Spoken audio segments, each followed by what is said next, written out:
Joining me now is Chris Johnson. Chris, Gary Bettman all but shot down the idea of expansion. Is he downplaying it, or is it a real long shot? The league is sensitive to this one, Sean, and I think the real important takeaway from today is that it's the right now that they're downplaying, that they're shooting it down for. I was a bit surprised. I spoke with a couple governors privately after the meeting, and they did say, in that room, there isn't a lot of appetite for this right now. But I do think this is still coming at some point.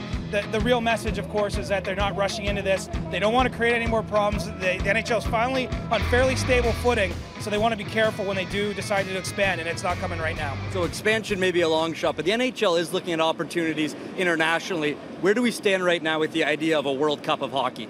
This one is happening, and it's happening in the fall of 2016. Toronto's going to be the main host city. I think Montreal's in the mix to host some games as well. And the governors were briefed on this today by John Collins, kind of brought up to speed. What needs to happen still is for the NHL and the NHLPA to hammer out some of the essential details, dates, who's playing, how the format's going to go, things of that nature before it's announced publicly. But it's clear that this is coming, and it's going to be the centerpiece, actually, of a larger international strategy for the league. You're going to see regular season games in Europe eventually. You're going to see NHL teams play European teams, maybe in the Champions Hockey League. But the key, just like expansion, is there's no rush. This is going to take a little bit of time before we see it. Chris, thank you. So it sounds like the NHL will not have a second team in Toronto, but there very well could be a World Cup of hockey coming to the city soon.